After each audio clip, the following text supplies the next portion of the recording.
Good morning, ladies and gentlemen. Good morning. Good morning. It is a good morning. It is good to be here today. This is Black Men Unfiltered, rocking with Black excellence on this Saturday. So, guys, you're normally used to seeing the ladies here on today. The ladies are off today. The ladies will be back on the first Saturday in March, rocking it with you guys again on Saturday. But today is a special day, ladies and gentlemen. It is a special day. Man, I have someone here that is amazing, has an amazing story, amazing background, very inspiring guy, a guy that will walk into a room and smile, and everybody's day will get better. My guy, man, I've been knowing this man. It's an honor to know him. It's an honor to know him, but I've been knowing this man since we were children.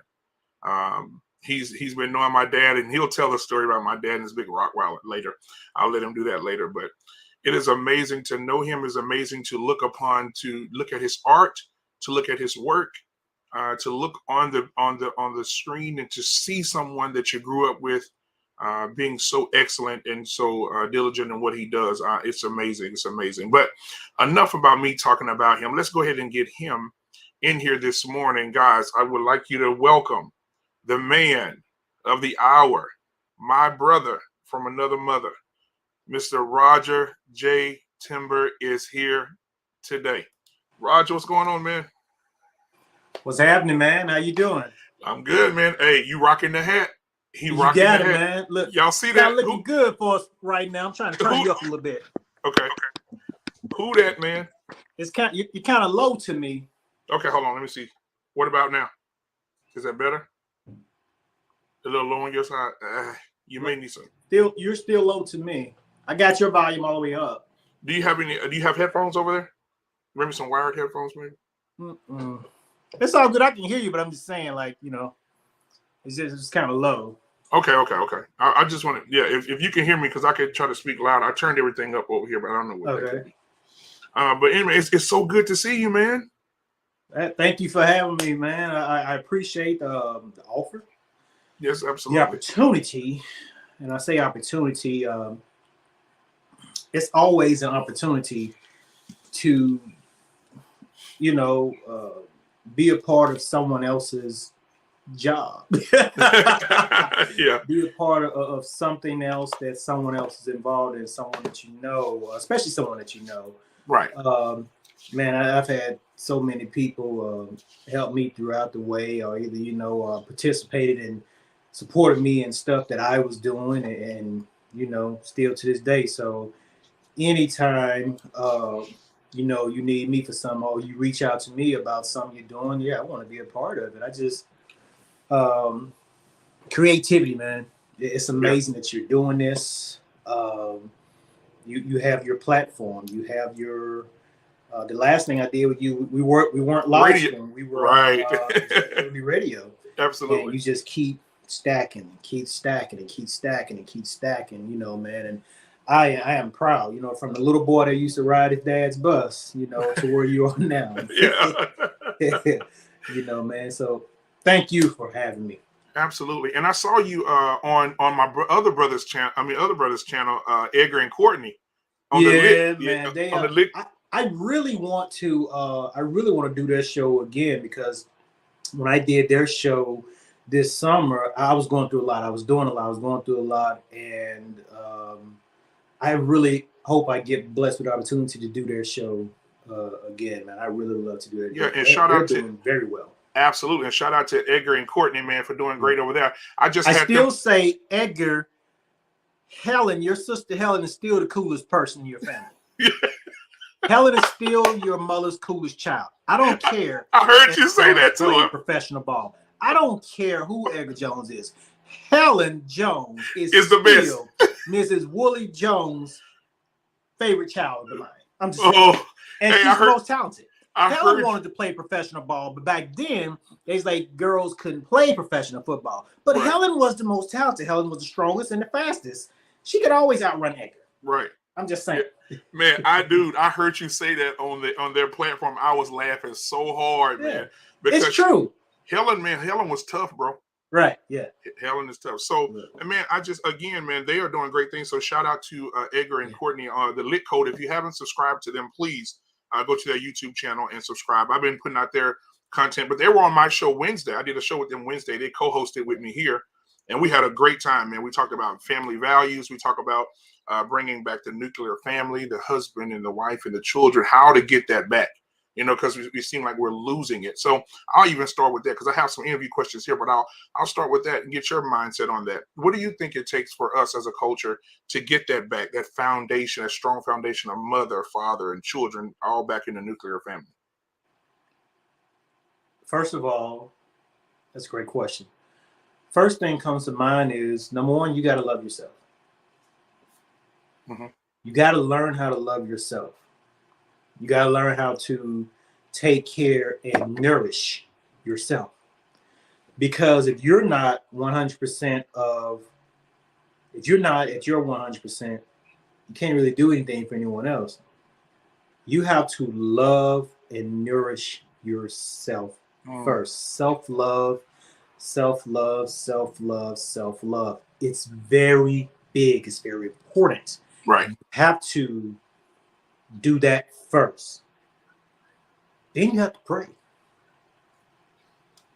You have to pray. You have to understand that, I used to play this role of Mr. Fix-It. People come to me, I would try to fix their problems. Mr. Fix-It. I can do it. You want to get involved in this? Let me help you. Let me make a call for you, whatever. And in doing that, I got burned many times. But in doing that, just this summer, I learned you can't help anyone that doesn't want to help themselves. You can't save anyone that doesn't want to save themselves. Right.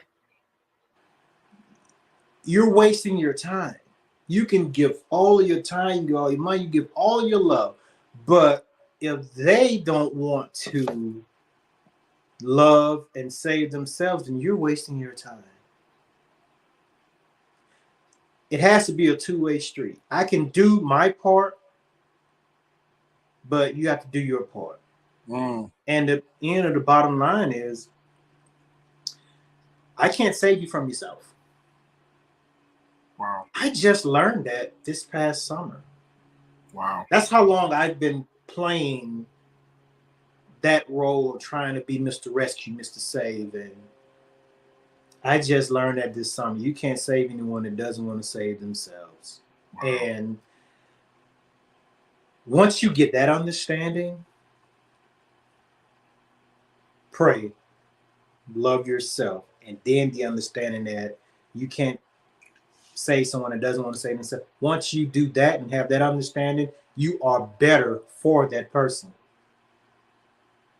Because all of the guilt, all the anger you feel about you doing this and asking them to do their part and they're not doing it or whatever, that anger is no longer there. Because you finally understood, well, I'll give you information, I'm done. You can have it from there. But, in regards to family, once you pray and love yourself, then I can give you the love. Then I can show you how to do the same thing for you. And then that creates that bond. Right. That starts something new. Wow. Thank you for that, man. I think that, I learned a little bit from that too. I think as we grow, like you said, so many of us want to be Mr. Fix-It, right? I'm like that too. I have that same spirit. I want to fix everything. But it's inspiring to hear you say, hey, you can't fix everything. You can't help those who can't help themselves, that don't want to do the work. Right? So that's inspiring for those who are out there listening right now. He just dropped some gems. You need to get your pen and paper out. But so, Roger, tell us a little. I know you, but tell the audience about yourself, where you grew up and where you started. Rayville, Louisiana, man.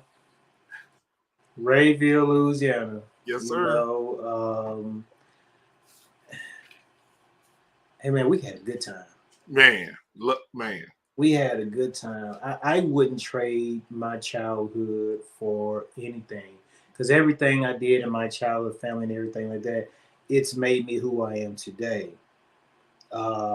It was tough, and I say it was tough because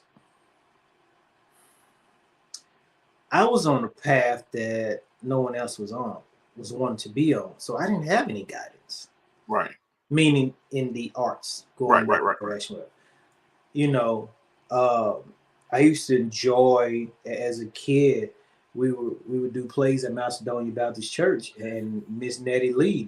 She would have us in plays. Miss Nettie Lee and Miss Thelma Pella. They were in charge of us doing plays at Macedonia Baptist Church. And I used to look forward to that. Vacation Bible School. Man, loved it. Summertime Macedonia. I used to look forward to that. So I grew up focusing on the older people in the community. Miss Lee, Miss Pella, the older, and even the much older ladies in the churches. I grew up focusing on them because they always just had love. No matter what the situation was, at home, at work, community, or in the world, those ladies, those people, those individuals, they always gave love to us as children. So I think that really instilled in me today to do a lot with children. And those people in our community, they would do a lot, but they didn't want any credit for it. Right. It's just doing what they had to do. So that was another thing, like, hey, I'd like to do what I do, but I don't want my name attached to it.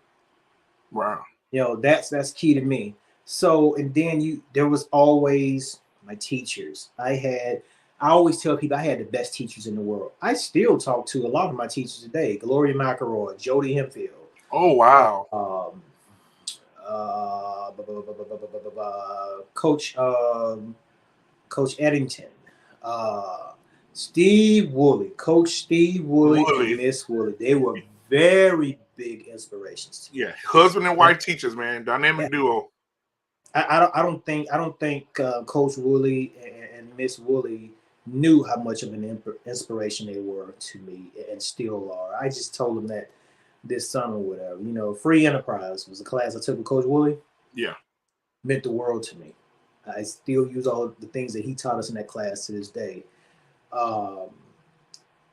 Freddie Rivers was in his own lane. He looked out for us as children, and a lot of people didn't get that then. Right. But I could always see what he's trying to do. He's trying to educate us. That you come to school and do this and that, but you need to educate yourself on the history of being a black man, right, in America. Exactly. And you know what? You said something. I'm going to interject just a second. You're saying so many names over here. I'm getting chills, bro, because the same people that were influential for you were the same for me. When you say Freddie Rivers and you say Coach Willie, I'm like, oh my God! Like these people were very, especially Freddie Rivers. Every time he spoke to a black little boy or a black young man, he always was teaching what you just said. Have the mind. It's got to be here. And so, man, but I didn't mean to interrupt, but man, that's I got chills over here, bro. Go ahead. All good. The librarian, Miss Burgess, in high school. In middle school, Miss Betty West. Yeah, Miss Betty West, man. Time I spent with Miss Betty West and Miss Barbara Harris, music. Yeah. But I spent more time with Miss West, and I learned a lot from her. A whole lot. I read every biography in our library when I was in middle school. I read them all. And that people always call me a bookworm. To this day, I read a ton of books, novels, Right. Ms. West has had that in me back then. Ms. West also was one of the teachers who taught me that you can communicate a universal love through cooking for people. Yeah. Ms. West used to come to school, have greens, turkey necks, turkey wings, fried chicken, cake. You didn't want to go to lunch. Right. She would just have it back there. Y'all come on in, babe. Come on in and get you something to eat. Yeah. And sit down. But you could do that then. You know what I mean? You can't do that now. Right. Coach Larry Wilson got in my ear 7th grade. He said, hey, look, people you hanging with, They all gonna get in trouble. He says, you need to make a decision right now. Which road are you going to take? Right. You gonna take that road, that group over there, the cool people now, or you gonna follow your own way? He said, I would advise you to make the right choice. He didn't tell me which way to go. He said, just make the right choice. And I thank God every day that I made the right choice. And those are my boys. I love them, but we just had different paths. We were going different directions. High school, also middle school, Mr. Minshew, my math teacher. I'm good at math to this day because of him. Mr. Minshew. Yeah. Miss Pikes, Miss Davis, those sisters, they were very strong and influential to me. Math and English, bro. Yes, sir. You got to have it. When I got to high school, man, and got a hold of Mr. Swick. Mr. Swick, everything we talked about in class, what, when I was there, when I was there, they, the time that I went, everything that we talked about in class, he had already been there to see it. Right. So I got my love for traveling through Mr. Swick. And, Ms. Molly Gamble. Ms. Molly Gamble was very inspirational to me because she's like, just be yourself. Say, Roger, you are annoying, but just be yourself. You're just different. But I talk to Ms. McElroy all the time, her and Ms. Hemphill. I just called Ms. McElroy the other day. But I talk to them all the time. Coach Brown used to say during football practice, we would practice, but he would always drop some life gems on us. He was like, look, man, everybody here not going to the NFL. Right. So you need to find a life. You need to find a career. So you can get a job. He said, but go find you a career. Go to school, get your education. Even if you don't graduate from college, just go to college experience, get a feel for it, but do something. Don't just walk around raving all day. Now, I will say this. There are people in Raven that are very big in the community that walk around Raven all day, and they have always been big in the community. God rest his soul, Lewis Lee. Yeah. I seen Lewis Lee come out of his pocket many times to help children in the community who didn't really have a lot, who wanted to do something, but he was just making sure they were safe, and we would go on trips, basketball games, whatever. I remember Lewis Lee walking there. He's like, hey, hold on, man. I need to make sure this kid got something to eat. Hey, and I'm not going to call that kid's name. Right. But he's like, hey, come on here, man. What you want? Make sure you get something to eat. That was Lewis Lee. He was always doing that children. He'd go to the corner store, that little sandwich shop they had over there. He'd go in and get him some, but there'd be 2 or 3 kids hanging outside. Y'all come on in here and get y'all something to eat. What y'all want? The love for children, man, you can't take that. And that's why I just have it, the love for children. But, all of those people in the community, Johnny Mack. Really, that really stuck out to me. You remember Johnny Mack? Remember Johnny Mack too? Oh, man, that goes without saying. I've spoken about Johnny Mack so many times. And I want to say this. I am very thankful to the management at the McDonald's in Rayville, Louisiana, for the 2 years they did help me get the Johnny Mack Day recognized, and people at City Hall, Miss Deborah Turner, Coach Lewis, helping me get the Johnny Mack Day recognized, because Johnny Mack was just, they don't make them no more. No. There are no more Johnny Macks. No.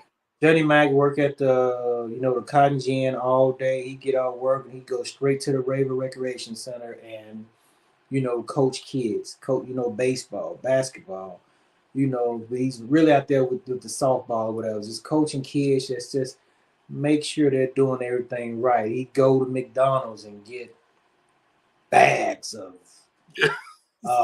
hamburgers. Back then they had the hamburgers 49 cents, 49 cents, 59 cents. Yeah, come on. Just get bags of those and bring them to the rec for kids to eat.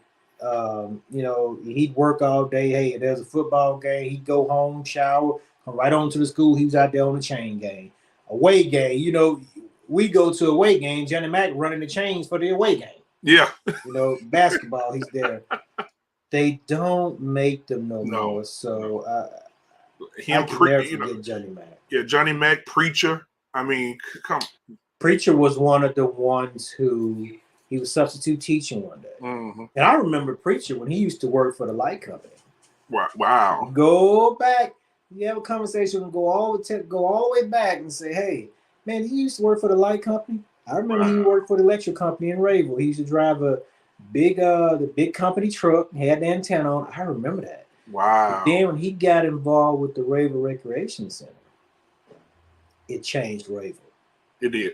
See, Dijon would come in with the tie on. He was more handling the business stuff. God rest his Preacher was soul. there all day, every day with the children. Then Lois came in. Lois was taking on the girls, and Preachers was taking on the boys. And the lessons Preacher taught us, that was, they don't make him in the community no more. Nope. And Preacher had a basketball team, many basketball teams at the Rayville Recreation Center that could beat Rayville High School basketball team. Right. That could beat just about any basketball team in the area. Man, that's how good of a coach that Preacher was. That's how good of a mentor he was with kids. That Rayville Recreation Center was open all the time. Preacher Lois was in there. Yep. And it was a safe haven, and there was always something going on with children there. I don't know who's over now, but whoever's over, it's following in Preacher's footsteps is that's a dash. The most important thing on your tombstone is the day you born, and the day there's a day you born and there's a day you died on your tombstone. But the most important thing on the tombstone is the dash in between. Yeah. Preacher's dash. Yeah, you can't. That's a big dash. That's some big. Yeah, man, that's a big. He was substitute teach every now and then, and one day we were in class. He was substituting for our biology teacher, and he's going around like asking people what they want to do or whatever. There's always people who make silly comments or whatever. And I said, I want to be an actor, and everybody started laughing. Right. Preacher said, "What's funny?" He said, "How many actors do you see? Now, how many actors from Rayville do you see on TV right now? Nobody can say anything." He said, "So he could be the one. So, man, you want to act, go act." And he say the ones that are laughing now, those are the ones that are going to be clapping then later on. He's right. He's right. So those people, yeah, man, they don't make them no more. No. So I try to do my part in being like them. I just do it with quietness. Right. And you talk about your inspiration, and you just named a couple of people, but who was the most influential person in your life? And before you answer that question, I wanted you to elaborate on this, because people think that I'll be lying to them, Roger, when I talk about Miss Barbara Harris and the impact that this woman had and how she demanded her respect. I'm telling you. And I was like, you know what, if we get in her class and we get to singing and you're not on that right note, you're playing, you may get a shoe thrown at you. Oh, yeah. do. Woof. All right, come on. And the walls came a tumbling. Just like the shoe out of spray can didn't just fly, But, go ahead. Miss Harris, like, you definitely, you don't see them anymore. They don't make them no more, and now I'm not going to say it's because all of the rules we have now. I'm not going to say that. It's just the love for doing her job. Miss Harris had enough, every year as a teacher, you accumulate so many paid time off days. Miss Harris had enough days saved up to where she could take a year and a half off work. That's how many days she had saved. That's how much she did not miss work. I'll never forget her telling us that. She just loved doing her job. She just loved being there. She loved being inspirational to children. She loved giving children advice. And I will tell you, the things that she told us then, it's like she was looking into the future. Yep, exactly. She sat in that classroom, and the ones that was acting a fool and doing silly stuff, And she started playing the piano one day, and she went around the class and she pointed out each and every last one that was doing something silly, and she told them where they were going to end up in. And she said, "I'm going to tell you why. Exactly. Because you are carving your path to get there. Mm-hmm. You're going down the wrong road." She Man. said, "I'm telling you, it's like I told these people in the past," and she would name some names from the past. She said, "I told them the same thing. And I told them they could stop it if they changed the things that they were doing." She said, "But they didn't stop. They kept doing it." And I told them where they were going to end up at. And every person she named out from the past, they ended up that way. Wow. So, nowadays people say, well, you don't talk down to children like that. You can't talk to kids like that. You discourage them. No, she's telling you the truth. Yep. If that's discouraging to you, then you should do something to fix it. Yep. But you can't do. They don't make them no more. Nope. She's very early on, man. She was ahead of her time, and she was past her time. Yeah, her and Benny. Yeah, her and her husband. They were both amazing. Mr. Harris drove that bus. He had the same impact on the bus that she in the lunchroom. I forgot about that. Mr. Harris was in the lunchroom and on the bus, and his wife was a teacher. Man, they don't make them like that no more. Yeah, man. Nobody can do a flow like Mr. Harris, man. No. So who is the most inspiring person? Like I said, you've named a few.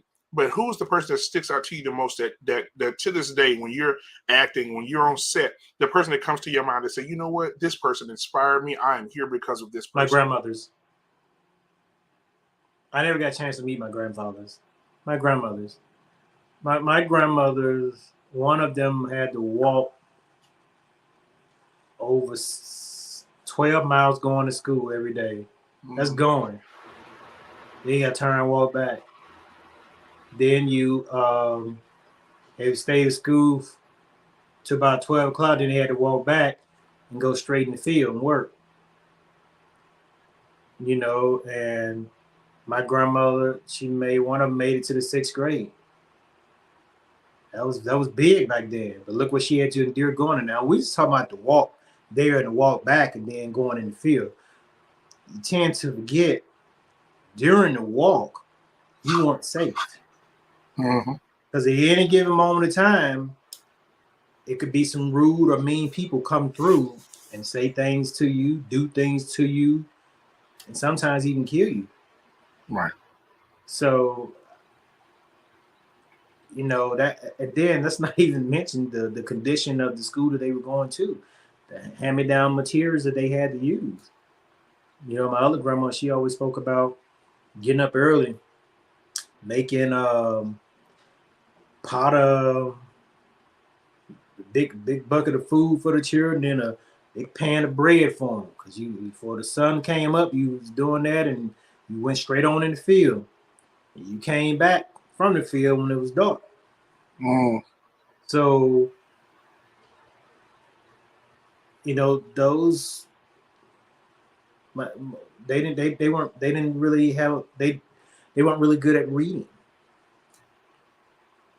They did what they had to do. Right. And they were still so much better than other people, if you get my drift. Right, exactly. So imagine if they would have had proper schooling and proper education. Imagine what they would have done with that. Man. Very, very dear. So I think about my grandmothers all the time, man. They protected me. They gave me love, nourished me, and showed me how to treat people. They always instilled in me, don't treat people like they treat you. You do the right thing. Mm-hmm.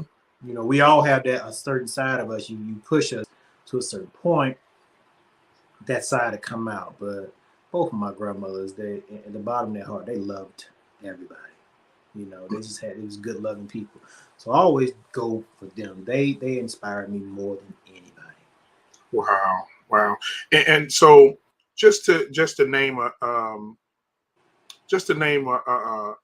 few. You've been in a lot of projects. You worked on a lot of projects.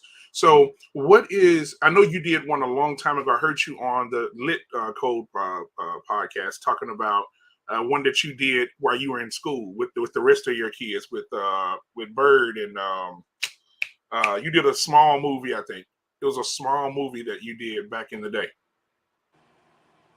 with your classmates. Oh, Global Meltdown, man. Yeah, that was your first. Dr. Lane, Mr. Lane. I think he's still. I had to find Mr. Lane. Last I heard, he was teaching at West Monroe High School. He was like an administrator. I need to find him. Actually, Monday, I'm going to call West Monroe High School or whatever it's called now, right, and see if Mr. Lane is still there. But yeah, we were going to put on a play so we can raise some money and go to take a field trip, our science club, whatever. And then, we trying to put it together, and it was like, man, we're going to run out of time with it. And finally, Mr. Lane said, gosh, let's make a movie. We're like, what? Make a movie? We're not in Hollywood. He's like, no. This is how we'll do it. He said, my brothers and I used to do it all the time. And when he broke it down, I'm like, okay, it's cool. So we shot a movie in Rainbow. It's the coolest thing ever. And I fell in love with the business right there. That was it for me, man. Wow. Mr. Lane, we made a movie. It's called Global Meltdown. We still say that Tom Cruise and everybody stole our idea. Global Meltdown was first. Yeah. Mission Impossible came out. Even though Mission Impossible was a TV series before that, but we felt like the movie part was stolen from us. We're gonna keep saying that. Absolutely. But it was so cool. It was about I was a scientist, and this evil person that was played by Desiree Sanders, she and her evil goons kidnapped me, man, from my lab, and they used my powers. They were going to use my powers to melt Antarctica, and Antarctica is going to melt down there, and it's also going to melt the North Pole too. So water would just collapse over the entire Earth. But Johnny Bravo, that was played by Jeremy Davidson. I think Jeremy still does Hand Raven. Johnny Bravo, he rescued me, and him and his partner, Fantasia Higgins and Tajberg, they rescued me, man. They had put me in a hole up in the jail above, the courthouse. Used to be the courthouse in Rayville. And then they had moved me and they hid me atop of Albert's. Used to be an Albert's store in Rayville. They hid me up there. They broke me out, man. We escaped. We was driving this fast car. Jeremy didn't know how to shift the car. Jeremy! We had to take off. So we supposed to get the car and take off. Jeremy got in. We all and then the car took off. It was hilarious. But man, yeah, so they stopped her, they captured her and put her in jail because we was that close. We were 2 minutes away from her using her evil rays to melt the earth, melt the ice in North Pole and South Pole. She was gonna flood the earth, man. Wow. Coolest thing ever. And look, so we did it. Then we edited it together. We went over to Monroe and had someone edit it together. And so we showed it. It's only 10 minutes long. Right. We advertised at school like we're going to show the movie because back then they would have a TV in the office. You could play it, push play on that, and the movie would show, or whatever was on the television office would show in every classroom on their TVs. Right. So we did that, and we sold popcorn. Wow. And it was the coolest thing ever, man. That got me into global meltdown, dude. I'm putting this in my phone, bro. So do you still have a copy of the movie? I do, somewhere. I do have it though. I want to get it. I need to find that so I can get it. It's somewhere. I'm gonna find it. I'm gonna put it on. Try to get it digitalized so my daughter can see it. Yeah. Yeah, man, that's amazing. Meltdown. So when you made it to Hollywood, right? What was your first gig? The first thing that you ever did, and how did you feel when you got there? Were you nervous? Were you starstruck? If you saw any celebrities there, like what was going on with you? How did you? No, I wasn't starstruck, man. I don't like to bother people. I don't like to bother people at all. So I think the first thing I did, I was down in New Orleans and I did this movie called Blackwater Transit. I think that was the first thing. I think it's Blackwater Trans was the first thing I did, and I was supposed to be. I ended up getting cast as a camera guy, and so my first time on screen, I have still never seen the movie because I don't think it ever got released. I think it just got released a couple of years ago, but it was just like thrown out in the universe. But my very first time on screen was with Beverly D'Angelo and Lawrence Fishburne in a movie called Blackwater Transit. I was Beverly's cameraman, and my first time stepping in front of the camera, in Hollywood wise, was with Beverly and Lawrence. And how was Lawrence? Like, did you get a chance to get some nuggets from him? Did you get a chance to converse with him? I talk to him all the time. He's good people. Wow. Yeah. I mean, I didn't stay in touch with him then. That was like the last time I brought that movie up to him, he didn't remember that. That was so many moons ago. But we laughed at that. But but just being in his presence. So back then, I was just sitting back and watching. I only had one night of doing it. And then I, stood in for him the rest of the time. But just that night being on screen, I was just sitting back watching, man, just trying to soak up what I could soak up, man. But that was my first thing, and I still have never seen it. Like I said, wow. And that was just by accident. That was by the universe, whatever.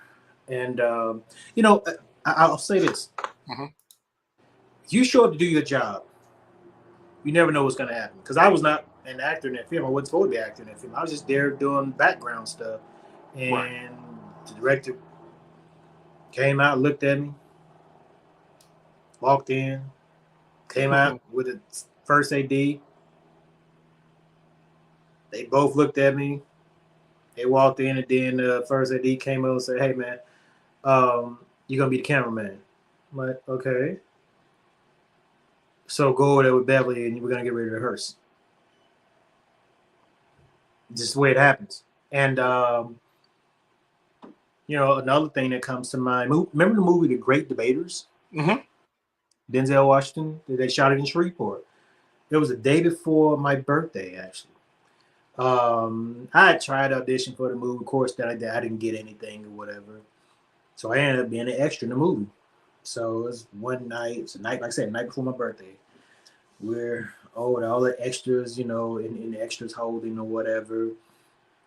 And the second assistant director came. He walked in the room where everyone was. He said, "I need 2 people." I said, "Hey, here we go." And I grabbed a girl. I saw a girl. I grabbed her. Hey, here we go.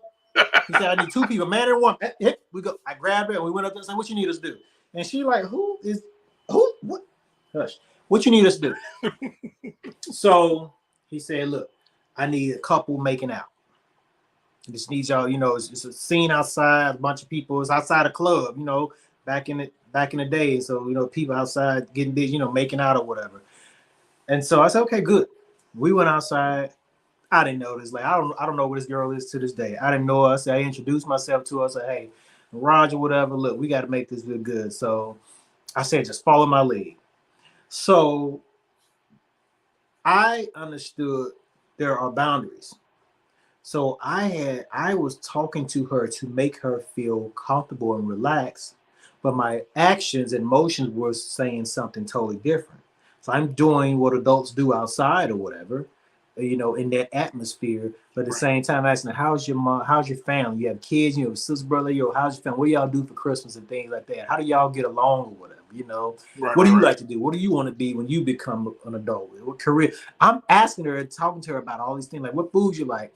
Talking to her about all of this, but at the same time, kissing on her neck and rub, doing, right. whatever. And all of us, I'm in it. Our emotions are going, but you can't hear us. Right. We're not mic'd. So I was able to talk to her that way. Then I hear, "Cut. Hey, I like what you're doing." It's a person talking to me as they're walking up to you. Like what you're doing or whatever. You're doing good. Slow it down a little bit. You know what? Get a little bit more into it. You're an adult. You know what I'm talking about. But I love that. Keep it up. And they'll make the movie. I turn around and it's Denzel Washington. Oh. Wow. That's Denzel Washington. What was your? That's what I was going to ask. What was your feeling? Like what? Visceral. Yeah. Yeah. That's Denzel Washington. Wow. What you're doing has nothing to do. You're not the stars in there. You're a background person, and your job is just as important. When you do your job right, people see it. Right. That was enough for him to stop the camera and come and give me direction. Wow. I'll never forget that. Wow. Never Bro, that's man. I didn't need to be in the movie. That was it for me. And Wow. guess what? He kept his promise. It made the movie. So if you watch The Great Debaters, when Nate's character is, they get ready to go to a bar, and he comes, the camera's coming in, and he comes down. Nate's getting ready to hop down off a cliff, and the camera pans across these couples, but then you see a man with a hat on, and he's moving. You see the back of the man, but he's up on the woman. That's me and that lady. He kept it in the movie. Wow. So. Dude, that is crazy. That is crazy, bro. I don't even think nothing else will match up to you meeting Denzel. What do you think? What's that? Nothing else will compare to you actually meeting Denzel, right? Like, well, Mr. Washington. I'm saying this. I say Mr. Washington. Yeah. Man, he's good people. She's the best at what he does. I mean, moments, man. I'll never forget being able. We were locked outside. Actually, set of Blackish. We were locked outside, and I got to hang with Sidney Poitier and his assistant and his two assistants. We were hanging out there on the golf course. We used to talk. He was funny. Yeah. He was cracking jokes, heavy cracking up or whatever. I would joke with his assistant. He was like, she like you like her. Why don't you give her your phone? Just cracking up. He was cracking us up. And so finally the bell stopped, the light went off so we could walk on stage then. So I can tell my kids and my grandkids, I got to walk one of the greatest actors that ever lived. I had his arm hooked on his arm. He was hooked on his arm right here. I was on this side, and his other assistant was on the other side, and we walked him from the golf cart to the sound stage, and we were getting ready to take the step up to get on the stage, and above the door is a big Blackish photo, and he stopped, and he looked up, and he said, I remember when none of this was possible. Put his head down and walked in. Man. It's Mr. Poitier. I'm over here, I'm in awe. Yeah, man. So those moments, you take those moments, man. Those things stick with you. But I never did come at anyone with any fandom. You do what you do. I just talk about life. I'll talk to Mr. Fishburne. I'll talk to Oba Babatunde. I'll talk to Bob Wisdom. I'll talk to Brent Jennings. I'll talk to them, and nothing we talk about has anything to do with acting. It's about life. Some of the best books that I've ever read were recommended to me by Lawrence Fishburne. Some of the best knowledge I ever had as a, family man came to me from Brent Jennings, Brother Oba Babatunde. If I'm getting ready to go do, no matter what I'm going to do, I'll reach out to Brother Oba, man. Hey, look, I'm getting ready to go do something. Can you send some words or some energy my way? And he sent it. Bob Wisdom, we talk about the spirit, meditation, the importance of it, you got to give, you give it out, but there's so many things in the universe, so much positivity. You have to be open to receive it. And when you receive it, you have to do your job and give it out. I talk to these people about life. It's just a job, what we do. It happens to be in front of a camera. It's just a job. It's like you sitting on the side of that microphone. That's a job. That's a career. That's a career you have. It just happens to be a career where you can use your voice and people can hear you and respond to you. Right. But the important thing is life in itself. I worked more as an actor when I started living my life. Stop needing to need a job, needing to have a job, needing to want to act a job. Oh, I need to book this, I need to book that. I want to book this. Stop needing that. You live your life and put forth the work. So when that audition come or that opportunity come, boom, you hit it. Like, oh man, it's good. Well, because you're living. You're not acting, you're living. You can't sit around and wait on this gig, wait on that gig. Man, you got to still live. Exactly. You're not working like you want to be as an actor. You find other jobs. Okay, find other jobs in between, but you know what you want to do, but you still got to live. Yep. Yeah, man, you know, I have, before I leave this earth, I have a lot of books I need to read. I have a lot of books I need to write. I have a lot of conversations I need to have. So I'm focused on that. And I just happen to have a career that's going well, that's gotten better since I started to live. And I've done some great things. I've been around some great people, and I get knowledge from them all. I get knowledge from them all. You have places that you're at, and those things are stuck in your memory forever. But while you're there, don't just party, get some knowledge. Right. I will never, ever forget.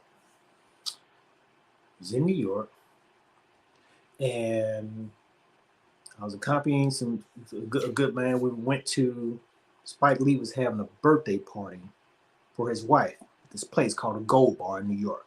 Famous guy. Had a birthday party for her there.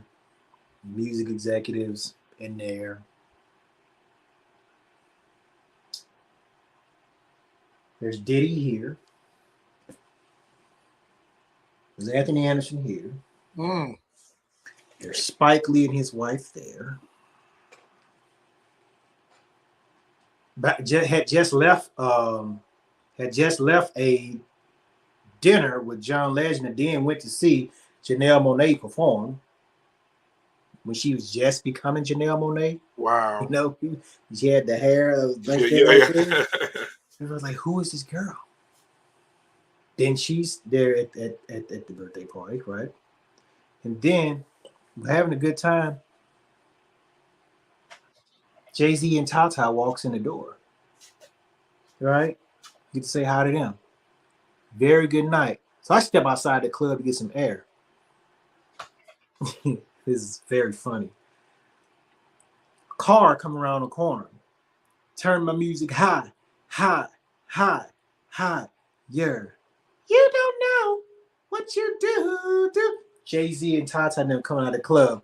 And Jay-Z started rapping. I came into the 100 grand strong. Wow. It was just the love that he had. You know, he's a star.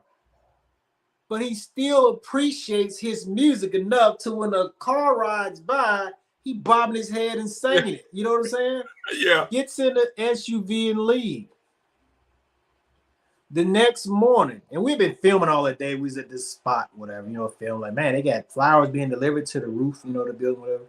So all that happened tonight. The next morning, news breaks. Jay-Z and Beyonce gets married in New York. Oh.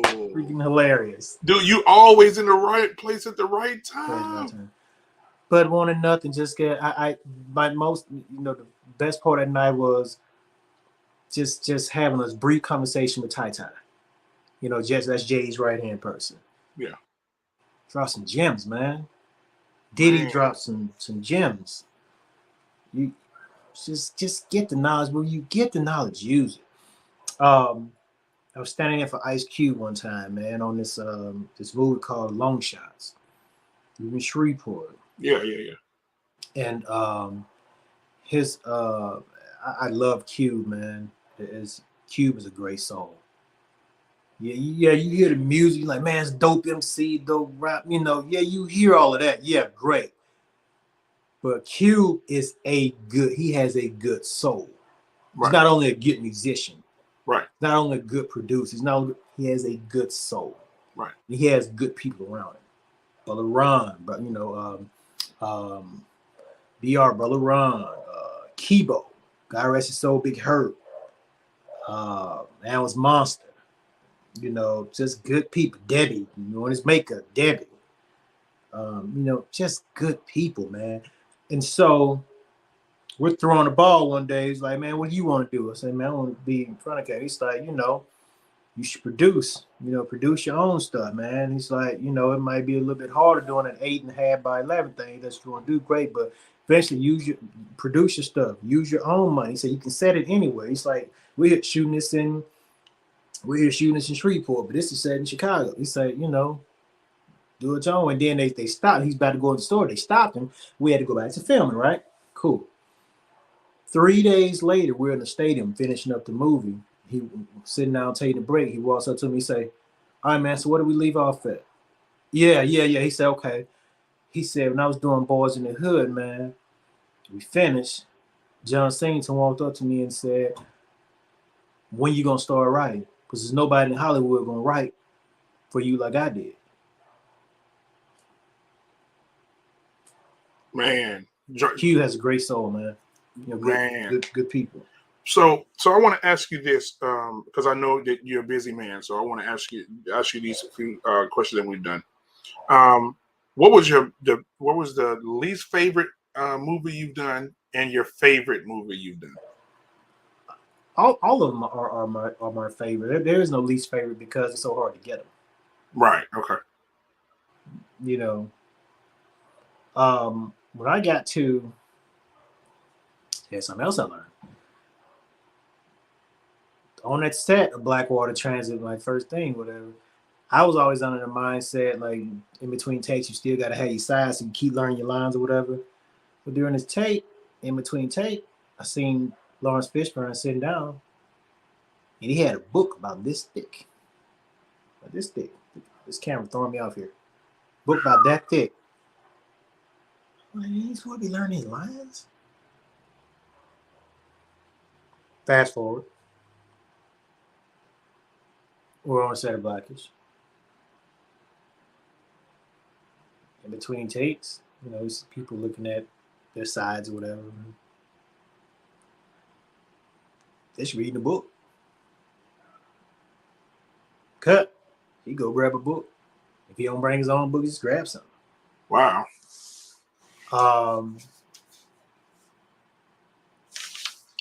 If you prepare and do your job right, by the time you get to set, oh, that's done, man. You ain't got to, you do what you want to do in between takes.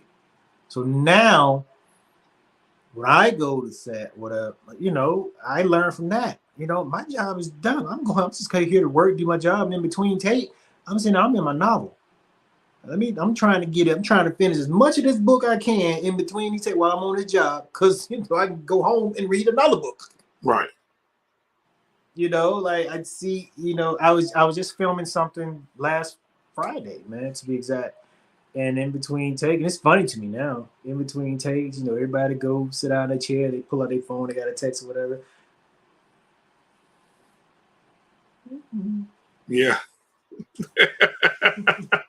And I'll never forget, I was doing a movie down in Louisiana 2-3 years ago. And it rubs off on people. Right. So I'm sitting there. We're doing a thing. We did our rehearsal, whatever. We shot the first scene. Like, all right, cut. All right, new deal. We go back to our chairs. And I was texting, kind of other people. Then they get together and they get in their sides. Like, hey, blah, blah, blah, blah, blah, blah, blah. Hey, blah, blah, blah. And I'm sitting over there. And one of the guys next to me said, psst, yeah. Man, why you ain't trying to learn your lines? I said, man, look, my work is already done before I get here. It's just the way of preparation. So I took watching Fish do that I got an opportunity to see Sam Jackson on set. Mm. I would work around Essie Pate the Murkison. In between takes, they're not looking at those sides, trying to learn. They already done that. In between takes, they're reading something, like a book or novel, something. So I gather from that. Brent Jennings, Obo Babatunde, in between takes, they got novels. So I took that from them and I used, and it's the best thing I ever done. That's the best piece of information anyone could have ever given me. And it works for some. It doesn't work for everyone, and that's not knocking the people that it does work for. It worked for them. I tried it, and it worked for me. Mm. So, you know, like I said, you just grab. You're around these people. You grab it. You have to grab Right. and use this stuff. You find out what works for you. Man, and lastly, man, I just, like I said again, you've been in so many great TV series and movies. Oh, the You know, question. I'm sorry to interrupt you. okay, go ahead. Did I answer the question correctly? All of them were so hard to get. Right. So all of them are just as important. Absolutely. As the last, is the first one as the last. They're all just as important to me because it's hard to get there. There's millions of actors, and you know maybe for that role, maybe 40, 50, or 100 and some of them, maybe more than 100 tried out for that role, and you end up getting. Wow. Very important. And so again, man, I see so many movies that and TV series that you've been in. I see you on SWAT. Man, I said, wait a minute. Wait a minute. I told my son, bro, and my son is so intrigued by you, man, that and I say, man, I know him. I went to school with him. I grew up with him. My son was like, no, I don't believe it. Yeah. And he's 14. So at the end, he's trying to go through the credits. He said, what's his name? I said, his name is Roger J. Timber. Yeah. He goes through the credits. He said, his name is Roger J. Timber. I said, yeah. So he saw you on I think SWAT, because I was watching it or whatever. And I said, I know him. And then you on SWAT, you on Insecure, right? On HBO's Insecure. Insecure, man. That one came out of nowhere, man. I didn't know if they was gonna keep the scene. There's a lot of times when you in there, you only do one scene, man. Sometimes you just sit at mercy. You don't know if they're gonna keep the scene or not. So I didn't do, as for SWAT, I knew I was gonna be there. I did some ADR for us. I knew all this other stuff was gonna be there. But for Insecure, I hadn't seen anything. I hadn't heard anything. I filmed that in May. I hadn't seen or heard anything, and I knew it was the last season, so I didn't know what the deal was gonna be with it. So I just announced one time and just threw it in the air. Didn't know what it was gonna be. Insecure. I had no idea that me being on Insecure was going to give me the recognition that it did. I had no idea. I had people blowing my phone up, people that I thought would have no idea what Insecure was. If you know what I mean. Exactly. They watched the show. Yeah. So having that happen, man, was good. I had friends from all over the world. London, Japan, India. Wow. Hey, you're on Insecure. That was crazy. And you know what I love most about that? Issa Rae. She was true. I see why the show was a success. Because it starts at the top. Issa Rae was so kind. Her spirit. Issa Rae has an amazing spirit. So for everybody that follows her, especially young girls or whatever, she's the real deal. She just has an amazing spirit. She's such a professional. She's so kind, but you can sense a person's spirit. Issa Rae has an amazing spirit. And I just pray that God continues to bless her and she continues to go higher, because that one scene with her was enough for me. Before we even shot the scene and we did the rehearsal, I knew automatically she has a good spirit. Yeah. We did, and we had fun, but you can't tell me nothing bad about Issa Rae because she has a good spirit. But I had no idea that was going to totally cut me off guard. Didn't happen right before the holidays. Maybe. So you still have people like around New Year's or whatever still texting. Like just the other day, somebody was just catching up on the series. Like, Right. hey, why you didn't tell me you were Insecure? Like, I didn't know you watched the show. I really didn't know you watched it. You know what I mean? I didn't know that was your cup of tea, but now I know. Yeah. And so let me ask you this. This is the last thing, man, because I know you have to go. But you and Anthony Anderson have a great relationship, right? Great friendship. Anthony Yeah, man, he Anderson. brought me into business. Right. You know, they're you know, we don't talk a lot like we used to because we grew up his part and we doing our own thing. But he brought me into business, man. I started out his stand in this business, so I got to go a lot of places that a lot of people can't go. There are quote unquote A or B list actors in Hollywood that still can't get into some of the places I've got into with him. They just can't. That's the one of the benefits of working with a celebrity of his caliber. But I didn't see him as a celebrity. I see him as a good man. Law and Order. Tabor Reed for Law and Order. You have the actors, the writers, and the executive producers. And Roger sitting at the table. You're in New York City. There are restaurants there are only A-listers get into. Come on, man, we can go have dinner at this spot over here. We can go have lunch over here. There are people who have movies who have maybe had 3 or 4 movies this year. A lot of those places that we went to and got into, they can't. Because there's well-known, there's famous, and then there's celebrity. There's celebrity. Right. And he groomed me for certain things in this business, showed me just a different style of life, man, different quality of life. When I post things now about certain foods, about certain places I go to eat, people think it's weird. Like, where did you come? Yeah, you didn't grow up like that. Yeah, well, I grew up in this business like that. Because I was around, so I love Whole Foods to this day. He introduced me to Whole Foods. Right. I know anything about Whole Foods. These different kind of cuisines, these different cooking shows, these different styles of cooking, and then just introduced me to so much, man. It was so much knowledge. Working with him for 12 years, just knowledge you can't teach it. You can go to any school in the world, you won't get that knowledge.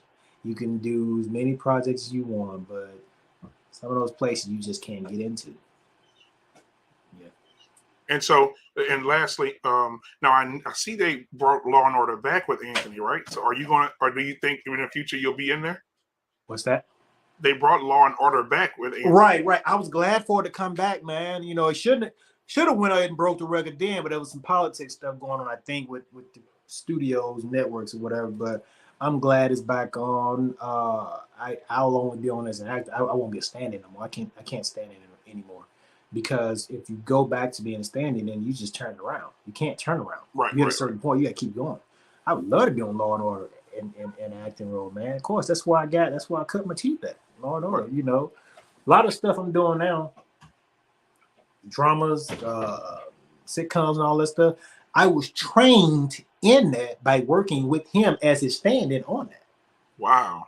So I got to go, learn how to get multicam, hit the points and beats, read the script, break all that down like that, work on an hour-long drum. I already know what to expect. 8-day shoot episode, I already know Tabor from everything that goes into it, the length of the days, everything. I was trained by that by working with side by side with him when he was doing all that stuff. So, I kind of grew up in this business on stuff like that by working behind him. And working with him, I met some great minds. Some of the most influential people in the entertainment business, just in the world, I was able to meet through him, and I still stay in contact with a lot of those people. Or a lot of people that work very closely side by side with other people. Like I'll say this one time. He called me one time and said, "Hey man, we'll get dressed. We can go to a barbecue." I'm like, cool. We pull up to the gate or whatever. Yeah. Who you gonna see? Eddie Murphy. So there at a barbecue with Eddie Murphy at Eddie Murphy's house. But sitting down, we're all sitting outside laughing and talking. Jermaine Jackson walks in. Ray Parker Jr. is already there telling stories. Who you gonna call? Ghostbusters. Ray Parker Yeah. Jr. Right. Raphael Sadiq. Oh, I love Raphael Sadiq. me too. I got to sit down and just talk with Raphael Sadiq about life. Like, you talk about amazing spirit, calm spirit. Raphael Sadiq, man. Man, we just talked about life. Maybe like 20, 30 minutes just talking about life and peace. That brother's so at peace, man. But me at Ray Parker Jr., talking about working with Barry White in the studio and Aretha Franklin, talking about that. And then there's just one of those lady there, and she asked Jermaine, she was like, Jermaine, who was it that inspired, that was very inspirational to you and your brother that you never seen? And before she even finished, she said Stevie Wonder. Just hearing so many people talk about Stevie Wonder that day, man, it's just truly amazing. And then fast forward that to later on that night, we're sitting down talking with Eddie, and I don't know, we watching something, man. And I just brought up the question. I say, man, so just the question to the room. I say, so we were talking about Michael Jackson. And I said, so Michael, he invented the moonwalk. That's so cool. And Eddie's like, no, he didn't invent it. He said, he just perfected it. Mm. He said, there are certain people that you look at and you just see that God put their hand on them, that they just blessed with a gift that no one else can have. He's like, Michael Jackson, Stevie Wonder, they was just blessed. And I just thought it was so cool to hear him say that. And I'm thinking the whole time, but you're Eddie Murphy. Right. So I have nothing but respect for Eddie Murphy, his family, his cousin, Ray Murphy Jr. That's my man there, man. I love Ray. Ray Murphy Jr. I love that brother, man. That's his cousin's right hand.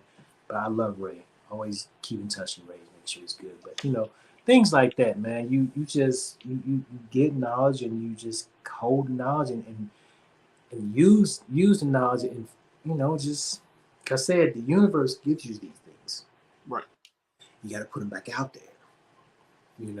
Other person, someone else that has a good spirit. Terry Crews and his wife, they have a good spirit. Terrence J. I love Terrence J. I haven't seen him in a while, but just amazing spirit. Michael Strahan, that's God's gift. That's that brother. That his spirit is so strong, man. His spirit is so strong, man. He's just, it's people like that, man. It's just different. Glenn Turnham, truly amazing. Wow. Truly, truly, truly amazing. The way he spoke about what his organization does with children, getting ready for, teaching about the rodeo. Just truly, truly, truly, truly amazing, man. Right, man. And said, I could say it. Cedric Entertainment just a gem, man. Just good, just good person. He make you laugh, but he just makes like the uncle that you all that everybody has. Right. And, but being with Anna and DL Hughley, man, it's good soul. I always say, if another seat opens up on the View, DL Hughley got to be on there. That brother, he knows everything. Politics, all that. He knows everything. He can get with the best of them. Right, exactly. You know what I mean? He can sit there. He can get with you, man. But just good stuff, man. Just good people, man. I was able to get close to all these people and learn from all these people because of my work with Ant. Yeah, man. Thank you. So again, man, thank you. Now, do you have any other projects that's coming up that we need to know about, and tell people how they can follow you? But I just filmed something last week. I just filmed the episode of this show on Disney Plus called Big Shot last week, and right now it's airing right now. Kids show Warped on Nickelodeon.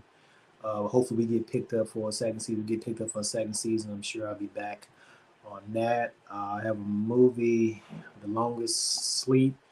I don't know if that's. I'm sure it's going to come out this summer. I don't know what platform it's going to come out on. I'm getting ready to do a traveling food show. I'm producing all that on my own. I just did something 2 weeks ago, and I'm flat out honest with you. I don't remember what it was. I'm literally drawing a blank. I'm sitting there like, this is so embarrassing.